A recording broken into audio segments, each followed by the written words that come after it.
Good morning students. मैं doctor Hemlata कोदिया। बच्चों, हम बीए पार्ट फर्स्ट का फर्स्ट पेपर पढ़ रहे हैं। पिछले वीडियो में मैंने आपको लोकतंत्र के बारे में बताया था। आज के वीडियो में हम ये वीडियो और इसके बाद का वीडियो, दो वीडियो हम अधिनायक तंत्र के बारे में अपन बात करेंगे। अधिनायक तंत्र यानी वह शासन जिसमें जनता का कोई अधिकार नहीं होता, अधिनायक की मर्जी से ही शासन का संचालन होता है। तो सबसे पहले अधिनायक तंत्र में हम इसकी अर्थ व परिभाषा को जानेंगे। स्टूडेंट्स, साधारण रूप में अधिनायक तंत्र एक ऐसी शासन प्रणाली है जिसमें शासन की संपूर्ण शक्ति एक व्यक्ति यानी शासक, जो कि अधिनायक होता है, के हाथ में केंद्रित रहती है और वह व्यक्ति सर्वोच्च होता है और किसी के भी प्रति उत्तरदायी नहीं होता है। अधिनायक द्वारा शासन के अनुत्तरदायित्वपूर्ण प्रयोग के कारण ही राजनीतिक विचारक फोर्ड ने कहा है या परिभाषा दी है, वो कहते हैं राज्याध्यक्ष द्वारा गैर कानूनी शक्ति प्राप्त करना ही अधिनायक तंत्र है। सोल्टाउ ने कहा है कि अधिनायक तंत्र एक व्यक्ति का शासन होता है जिसने अपने पद को मुख्यतया वंशानुगत आधार पर प्राप्त नहीं किया है, अपितु शक्ति या सहमति अथवा दोनों के ही सहयोग से प्राप्त किया है। वह निरपेक्ष प्रभुसत्ता प्राप्त करता है और इसका प्रयोग वह कानून की बजाय मनमाने आदेशों को लागू करके करता है। अपनी प्रकृति से अधिनायक मूलतः एक अवैध और असंवैधानिक शासन होता है। इस दृष्टि से ये अन्य सभी शासन प्रणालियों से भिन्न है। मैकाइवर कहते हैं कि अन्य सभी शासन प्रणालियों का अर्थ में संवैधानिक होती है और वह सत्ता में आने की एक पूर्व निश्चित आधारभूत कानून होता है जिसे शासन सत्ता में आने वाली सरकार न बनाती है न तोड़ती है। इस अर्थ में अन्य सभी शासन प्रणालियाँ वैध होती है। केवल अधिनायक तंत्र ही मात्र अपनी इच्छा से सत्ता का एकमात्र औचित्य मानता है। समाज की सभी अवस्थाओं में व्यक्तियों की सत्ता के स्रोत को खोजने में अभिरुचि रही है। उन्होंने कभी समुदाय में अथवा ईश्वर की इच्छा में अथवा पवित्र रूढ़ियों में पाया है। अधिनायक तंत्र इस प्रकार की अभिरुचि की अपेक्षा करता है। यह अपने अस्तित्व को ही इस बारे में एकमात्र स्वीकारनीय उत्तर मानता है। अब हम अधिनायक तंत्र के सिद्धांत के या लक्षण की अगर हम बात करें तो इसके जो आधारभूत सिद्धांत व लक्षण हैं वो इस प्रकार है। उन्हें हम कुछ बिंदुओं में बांट सकते हैं क्योंकि यह शासन बहुत ही अतिवादी होता है या सर्वाधिकारवादी शासन होता है। तो पहला जो इसका बिंदु है वह है सर्वाधिकारवाद का समर्थक। सभी प्रकार के अधिनायक तंत्र सर्वाधिकारवाद का समर्थन करते हैं और इसके लिए वे सत्ता के पूर्ण केंद्रीकरण में विश्वास करते हैं। इस प्रकार अधिनायक तंत्र निरंकुश शासन की स्थापना करता है। इस संदर्भ में अधिनायक तंत्र के जो लक्षण है, जो पहला पॉइंट मैंने आपको बताया सर्वाधिकार का समर्थन, उसके कुछ और पॉइंट भी है। उसमें पहला आता है समाज, शासन तथा राज्य में भेद नहीं। अधिनायक तंत्र समाज, शासन व राज्य में कोई अंतर नहीं करता है, अतः राज्य की समस्त शक्तियों का प्रयोग शासन द्वारा किया जाता है और शासन व्यक्ति के सामाजिक जीवन में भी पूर्ण हस्तक्षेप करता है। दूसरा जो पॉइंट है वह है सावयव सिद्धांत में आस्था। अधिनायक तंत्र राज्य को एक शरीर मानता है और व्यक्ति को उसका एक अंग। इस प्रकार वह राज्य को साध्य तथा व्यक्ति को साधन मानता है। अतः अधिनायक तंत्र में व्यक्ति की स्वतंत्रता का अंत कर दिया जाता है। तीसरा जो पॉइंट है वह है जनमत निर्माण के साधनों का सरकारीकरण। अधिनायक तंत्र विचारधारा की स्वतंत्रता में विश्वास नहीं करता है, अपितु वह अपनी राजनीतिक विचारधारा को ही पूर्ण और एकमात्र सत्य मानता है। अतः अपनी विचारधारा के प्रसार के लिए और अन्य विचारधाराओं के विरोध के लिए अधिनायक तंत्र शिक्षा, साहित्य, प्रेस, रेडियो, सिनेमा आदि जनमत साधनों के सभी साधनों का नियंत्रण करता है। चौथा जो बिंदु है वह है एक साध्य, एक दल और एक नेता। यहाँ पर एक ही साध्य होता है और एक ही दल होता है और उसका एक ही नेता होता है। अधिनायक तंत्र का आधुनिक समय में हम दो उदाहरण हैं हमारे सामने। आप हिटलर और मुसोलिनी दोनों बहुत ही हम ये कह सकते हैं पॉपुलर अधिनायक हुए हैं। तो अधिनायक तंत्र अपनी राजनीतिक विचारधारा के आधार पर शासन का एक साध्य निश्चित करता है और इस साध्य को एक दल की स्थापना द्वारा प्राप्त करने की कोशिश की जाती है। इस एक दल की संपूर्ण शक्ति उसके एक नेता के हाथ में केंद्रित रहती है। इस नेता को प्राय पूर्ण सत्ता प्राप्त होती है और उसे एक देव समान सम्मान दिया जाता है। अगला जो बिंदु है वह है विरोध का उग्र दमन। अधिनायक तंत्र अपनी विचारधारा, अपने दल तथा अपने नेता का विरोध किसी भी रूप में स्वीकार नहीं करता है, अपितु सदैव ही अपने विरोध को शक्तिपूर्वक कुचलने को तत्पर रहता है। अतः अधिनायकवाद में गुप्तचर व्यवस्था का विशेष महत्व होता है। समय समय पर पुलिस, सेना, सरकारी कर्मचारी वर्ग, अपने राजनीतिक दल आदि में ऐसे व्यक्ति ढूंढे जाते हैं जो गुप्त रूप से अधिनायक के विरोधी होते हैं और उन्हें कठोरतम दंड दिया जाता है। नागरिकों के शासन का भय उत्पन्न करने की नीति को अधिनायक तंत्र का एक विशेष लक्षण माना जाता है। ये तो थे फर्स्ट पॉइंट के 5 पॉइंट। अब मैं सेकंड पॉइंट की बात करती हूँ, वह है लोकतंत्र का विरोध। अधिनायक तंत्र के आधारभूत सिद्धांत लोकतंत्र से एकदम विपरीत होते हैं, अतः यह लोकतंत्र की निंदा और विरोध करता है। फासिस्ट व नाजी अधिनायक तंत्र दक्षिणपंथी अधिनायक तंत्र है और वे लोकतंत्र को अयोग्यता का शासन तथा शक्तिहीन शासन मानते हैं, किंतु साम्यवादी अधिनायक तंत्र वामपंथी अधिनायकवाद है और यह लोकतंत्र को श्रमिक विरोधी तथा पूंजीवादी शासन मानता है। तीसरा जो बिंदु है वह है तीसरा और अंतिम बिंदु, अंतर्राष्ट्रीय जनमत की उपेक्षा। अधिनायक तंत्र राष्ट्रीय हित की रक्षा तथा वृद्धि के लिए विदेश नीति का संचालन कठोरतापूर्वक करता है और आवश्यकता पड़ने पर अंतर्राष्ट्रीय जनमत और संस्थाओं की उपेक्षा करता है। हम उदाहरण के तौर पे ले सकते हैं, हिटलर और मुसोलिनी, स्टालिन तथा माओ ने अंतर्राष्ट्रीय जनमत की उपेक्षा करते हुए विदेश नीति का संचालन किया। आप द्वितीय विश्व युद्ध का तो कारण ही हिटलर द्वारा पोलैंड पर आक्रमण करना माना जाता है। अगर वह अंतर्राष्ट्रीय जनमत की उपेक्षा नहीं करता तो शायद हिटलर पोलैंड पर आक्रमण नहीं करता और हिटलर ने पोलैंड पर आक्रमण करते द्वितीय महायुद्ध छिड़ गया।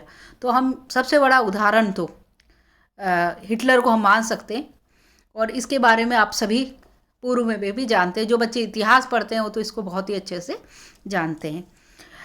यद्यपि ये सारे सिद्धांत व लक्षण दक्षिणपंथी और वामपंथी दोनों ही अधिनायक तंत्रों में सामान्य रूप से पाए जाते हैं, किंतु दोनों अधिनायक तंत्रों में सिद्धांत व लक्षण की दृष्टि से भी अंतर होता है। दक्षिणपंथी अधिनायक तंत्र मूलतः पूंजीवादी अधिनायक तंत्र है जो निजी संपत्ति के एकाधिकार को स्वीकारता है, किंतु वामपंथी अधिनायक तंत्र पूंजीवाद का विरोधी है और इसे श्रमिकों का अधिनायक तंत्र भी कहा जाता है, जो उत्पादन व वितरण के क्षेत्र में संपत्ति पर राज्य का स्वामित्व स्थापित करता है।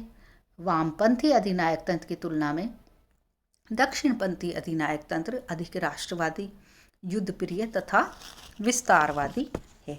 अब हम अधिनायक तंत्र के प्रकार की बात करें तो वर्तमान सदी में अधिनायक तंत्र एक नए रूप में नजर आया है। पहले के समय में प्राचीन रोम के गणराज्यों में अधिनायक तंत्र पाया जाता था, या हमें राजतंत्र में भी अधिनायकों के रूप हमें दिखाई देते हैं। जो वर्तमान समय है उसमें प्रथम विश्व युद्ध के बाद यूरोप के अनेक राज्यों में दलीय अधिनायक तंत्र की स्थापना हुई। युद्ध के दौरान ही रूस में लेनिन के नेतृत्व में साम्यवादी अधिनायकवाद की स्थापना हुई और युद्ध के बाद इटली, स्पेन में मुसोलिनी तथा फ्रांको ने फासिस्ट अधिनायक तंत्र की स्थापना की और जर्मनी में हिटलर ने नाजी तानाशाही का स्थापना की। द्वितीय विश्व युद्ध के तुरंत बाद फासिस्ट व नाजी तानाशाही की बड़ी मात्रा में पतन हुआ, दोनों समाप्त हो गए, किंतु साम्यवादी तानाशाही का विकास हुआ। द्वितीय विश्व युद्ध के बाद एशिया अफ्रीका में सैनिक अधिनायक तंत्र भी प्रचलित हुआ, किंतु यह स्थायी रूप ग्रहण नहीं कर सका। वर्तमान में तो सोवियत संघ समाप्त हो गया। इससे पूर्व यूरोप के साथी राज्यों में साम्यवादी अधिनायक तंत्र का पतन हुआ और इसके स्थान पर लोकतंत्र की स्थापना हुई। अब हम अधिनायक तंत्र के जो प्रकार है उनको जानेंगे। तो पहला है व्यक्तिगत अधिनायक तंत्र। इस प्रकार के अधिनायक तंत्र पिछली शताब्दी तक दृष्टिगोचर होता था। इसकी स्थापना नीति कुशल व युद्ध प्रवीण नायक द्वारा की जाती थी। नायक की इच्छा सर्वोपरि तथा अनुल्लंघनीय मानी जाती थी। फ्रांस में नेपोलियन बोनापार्ट का शासन इसी प्रकार का था। दूसरा है दलीय अधिनायक तंत्र। इस प्रकार के अधिनायक तंत्र की स्थापना दलीय आधार पर की जाती है। दलीय अधिनायक तंत्र दो प्रकार का होता है, समाजवादी तथा पूंजीवादी। वर्तमान समय में हम सोवियत संघ, जिसका कि पतन हो गया है, सोवियत संघ, चीन, उत्तरी Korea, Vietnam, Poland, Hungary, Yugoslavia, Romania, Bulgaria, Czechoslovakia, पूर्वी जर्मनी, अल्बानिया, क्यूबा की साम्यवादी तानाशाही प्रथम प्रकार का उदाहरण रही है, जो कि समाजवादी होता है। दूसरा, इसके विपरीत दक्षिण अफ्रीका, पुर्तगाल, स्पेन आदि की फासिस्ट तानाशाही दूसरा प्रकार, जिसे कि हम पूंजीवादी अधिनायक तंत्र कहते हैं, का उदाहरण है। अब हम बात करते हैं सैनिक अधिनायक तंत्र, तीसरे प्रकार का है। इस प्रकार के अधिनायक तंत्र की स्थापना सेना के किसी अधिकारी द्वारा सेना की मदद से की जाती है। द्वितीय विश्व युद्ध के बाद इंडोनेशिया, यूनान, म्यांमार, जिसे हम बर्मा भी कहते हैं, संयुक्त अरब गणराज्य, Libya, Ethiopia, Somalia, Sudan, Libya, Uganda, Ghana, Pakistan, Afghanistan, Bangladesh आदि में इसी प्रकार का अधिनायक तंत्र रहा है। आधुनिक जो वर्तमान शताब्दी है उसमें मुख्यतः दलीय अधिनायक तंत्रों व सैनिक अधिनायक तंत्रों का उदय तथा पतन होता रहा है। अब हम इस बात की चर्चा करेंगे कि अधिनायक तंत्र के उदय या विस्तार के क्या कारण है। कोई भी अधिनायक बिना कारण के जन्म नहीं लेता, उसके पीछे कोई ना कोई कारण होते हैं। तो इस शताब्दी के जो प्रारंभिक काल था उसमें बहुलवादियों ने इस शताब्दी को लोकतंत्र के विस्तार की शताब्दी कहकर पुकारा था, किंतु प्रथम विश्व युद्ध के बाद की घटनाओं ने उसके विश्वास को असत्य सिद्ध कर दिया। प्रथम विश्व युद्ध के दौरान रूस में साम्यवादी अधिनायक तंत्र की स्थापना हुई। इसके बाद यूरोप में फासिस्ट व नाजी अधिनायक तंत्र की स्थापना आई और द्वितीय युद्ध के बाद फासिस्ट व नाजी का तो पतन हुआ, परंतु साम्यवादी अधिनायक तंत्र का लगातार विस्तार हुआ। तो इसके दो प्रकार के कारण होते हैं अधिनायक तंत्र के विस्तार के। एक होते हैं सामान्य कारण, दूसरा होता है विशिष्ट कारण। तो पहले हम बात करेंगे सामान्य कारणों की। तो सामान्य कारणों में पहला कारण है भ्रष्ट शासन। भ्रष्ट शासन व्यवस्था राष्ट्रीय जनमानस में असंतोष फैलाती है और इस प्रकार की क्रांति व अधिनायक तंत्र की स्थापना की पृष्ठभूमि तैयार करती है। रूस व चीन में व्याप्त भ्रष्ट शासन ने साम्यवादी अधिनायक तंत्र की स्थापना में अत्यधिक सहायता दी। इसी प्रकार बर्मा, घाना, लीबिया आदि में भ्रष्ट शासन को समाप्त करने के नाम पर ही सैनिक अधिनायक तंत्रों की स्थापना हुई। दूसरा है राजनीतिक व आर्थिक दुरावस्था। जब किसी राज्य में राजनीतिक स्थिरता समाप्त हो जाती है या राष्ट्रीय सरकार राज्य की सीमाओं की रक्षा करने में लगातार असमर्थ सिद्ध होने लगती है, तो जनता सहज भाव से अधिनायक तंत्र को स्वीकार कर लेती है। इसी प्रकार जब राज्य के आर्थिक विकास की गति अत्यंत धीमी हो जाती है, औद्योगिक शांति समाप्त हो जाती है और सरकार राष्ट्र की आकांक्षाओं को पूरा करने में असमर्थ रहती है, तो अधिनायक तंत्र को एक आवश्यकता के रूप में स्वीकार लिया जाता है और अंतर्राष्ट्रीय आर्थिक संकट के कारण भी यही स्थिति उत्पन्न हो सकती है। तीसरा कारण है उग्र राष्ट्रवाद। इसका सबसे बड़ा उदाहरण हम जर्मनी या इटली के अधिनायकवाद को मान सकते हैं। उग्र राष्ट्रवाद भी अधिनायकवाद की स्थापना में सहायक होता है। जब किसी राज्य का अतीत इतना शानदार होता है कि आम आदमी उस पर अभिमान करता है, किंतु वर्तमान इतना कष्टकारी हो कि जनता राष्ट्रीय शर्म महसूस करे तो प्राय उग्र राष्ट्रवाद जन्म लेता है। उग्र राष्ट्रवाद विश्व की एक बड़ी शक्ति बनने की प्रेरणा देता है और प्राय साम्राज्यवाद का भी प्रेरक होता है। उग्र राष्ट्रवादी कार्यक्रम की पूर्ति के लिए अधिनायक तंत्र आवश्यक हो जाता है। प्रथम विश्व युद्ध के बाद इटली, जर्मनी व जापान में इसी भावना के आधार पर अधिनायक तंत्रों की स्थापना हुई थी। चौथा है प्रजातंत्र की विफलता। प्राय ये देखने में आता है कि किसी राज्य में सुशासन व समृद्धि के लिए प्रजातंत्र की स्थापना की जाती है, किंतु किन्हीं कारणों से प्रजातंत्र विफल हो जाता है और ऐसी निराशा व अराजकता जन्म ले लेती है, जिससे मुक्ति पाने के लिए अधिनायक की आवश्यकता होती है। प्रजातंत्र की विफलता के कई कारण होते हैं, जैसे दूषित दल व्यवस्था, भ्रष्ट नौकरशाही, सत्ता लोलुप मंत्रियों का होना, राष्ट्रीय संकट का सामना करने में असमर्थ सिद्ध होना, आर्थिक संकट और वर्ग संघर्ष आदि आदि। हम ये मान सकते हैं लोकतंत्र के असफल होने के बाद, जैसे पाकिस्तान हमारा पड़ोसी राज्य है, वहाँ पर जो सैनिक अधिनायक तंत्र की स्थापना बार बार हो जाती है, इसका कारण भी वहाँ के लोकतंत्र का असफल होना हम मान सकते हैं।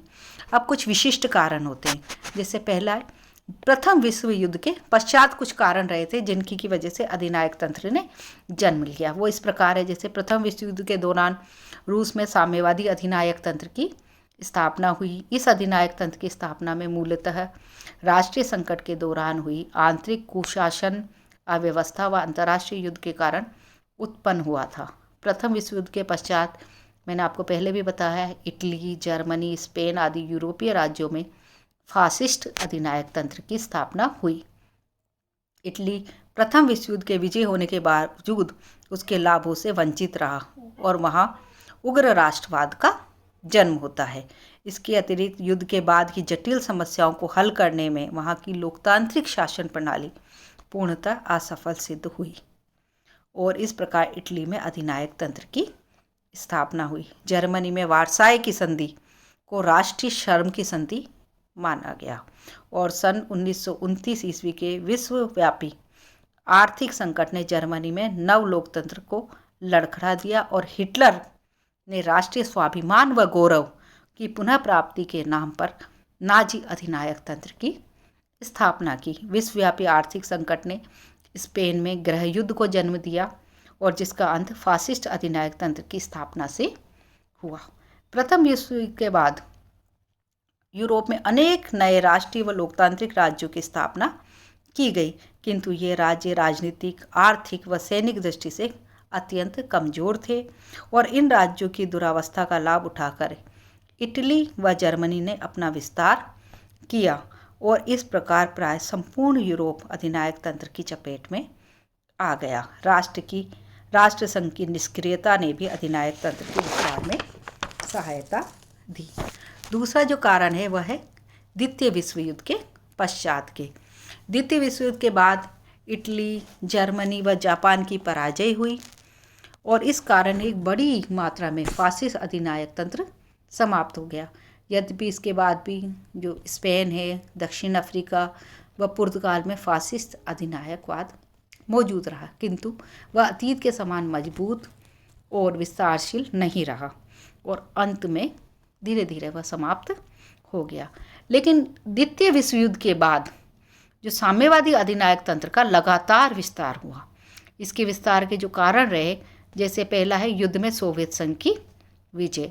द्वितीय विश्व युद्ध में सोवियत संघ एक विजय राष्ट्र शक्ति के रूप में उभर कर आया। इससे यह सिद्ध हुआ कि साम्यवादी अधिनायक तंत्र एक ऐसी शानदार शासन प्रणाली है जिसके द्वारा न केवल राष्ट्र की सैनिक व आर्थिक शक्ति बढ़ाई जा सकती है, अपितु व्यक्ति को सामाजिक व आर्थिक न्याय भी प्राप्त हो सकता है। इस प्रकार साम्राज्यवाद, फासिस्टवाद व लोकतंत्र की अव्यवस्था ने पीड़ित राज्यों में साम्यवाद को रामबाण औषधि के रूप में स्वीकार किया गया। दूसरा जो कारण है वह पूंजीवादी पक्ष का कमजोर होना है।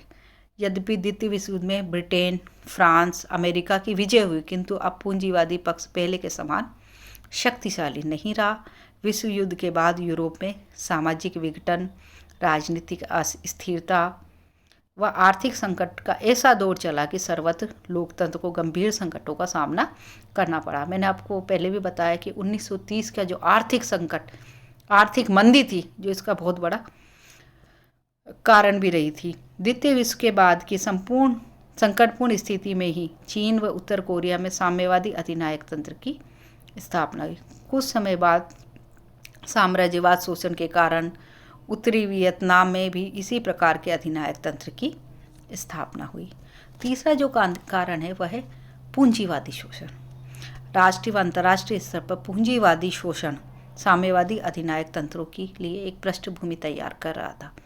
उदाहरण के लिए क्यूबा में साम्यवादी अधिनायक तंत्र की स्थापना अमेरिकी पूंजीवादी शोषण के कारण हुई। तो इस प्रकार से हम कह सकते हैं कि कुछ कारण अधिनायक तंत्र के विस्तार के सामान्य होते हैं और कुछ होते हैं विशिष्ट प्रकार के। अब बच्चों, अगले वीडियो में हम अधिनायक तंत्र के गुण व दोषों की तथा इसके लोकतंत्र के साथ तुलना करेंगे। धन्यवाद।